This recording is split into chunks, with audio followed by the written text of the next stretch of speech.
सभी को नमस्कार। करियर फर्स्ट चैनल पर आप सबका स्वागत है। डिक्टेशन लिखने के लिए तैयार रहें। रेडी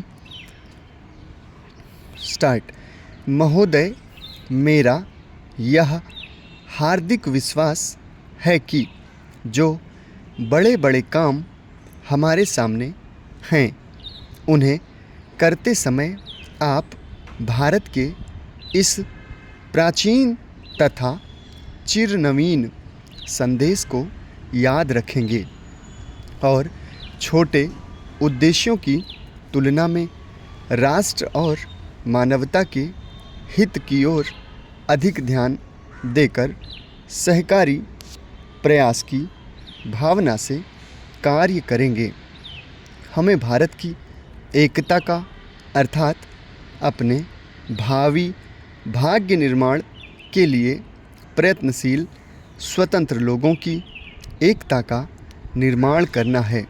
इसलिए हमें उन सब प्रवृत्तियों को जो इस एकता को छीण करती हैं तथा हम लोगों में एक दूसरे के बीच दीवारें, सांप्रदायिक दीवारें, प्रांतीयता की दीवारें और जात पात की दीवारें खड़ी करती है, खत्म कर देना है।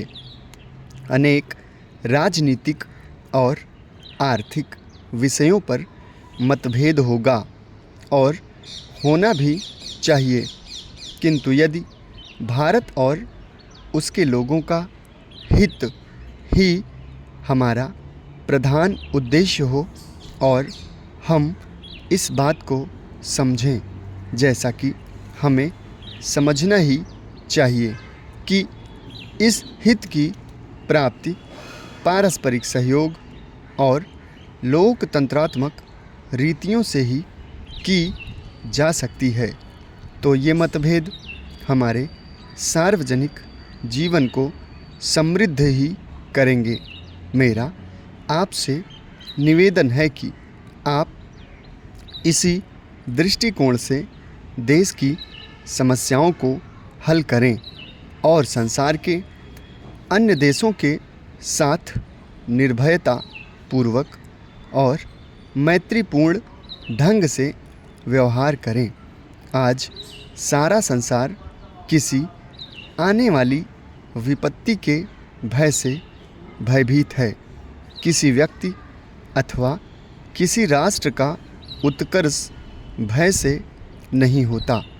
वह तो जैसा हमारे प्राचीन ग्रंथों में लिखा हुआ है, केवल अभय से ही हो सकता है।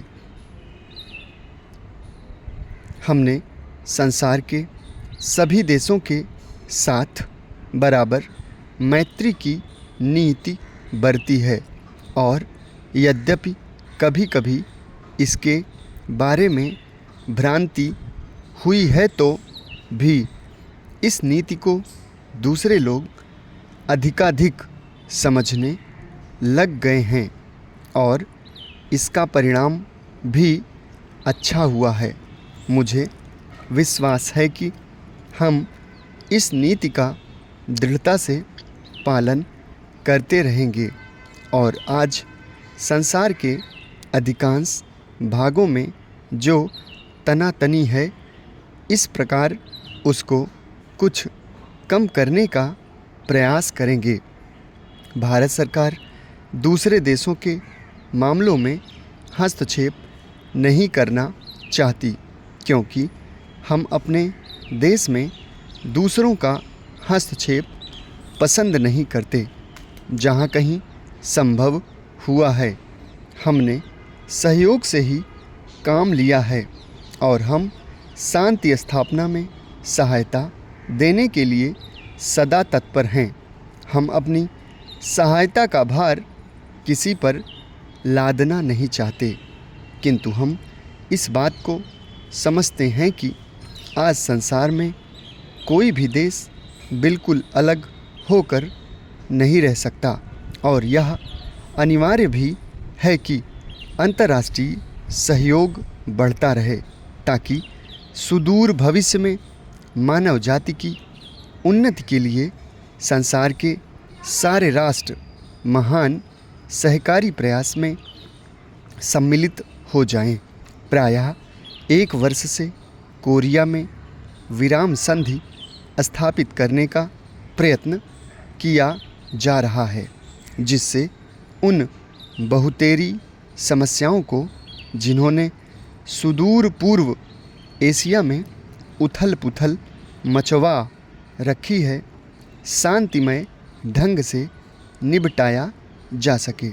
मैंने कई बार यह आशा प्रकट की है कि ये प्रयत्न सफल होंगे। समाप्त। धन्यवाद।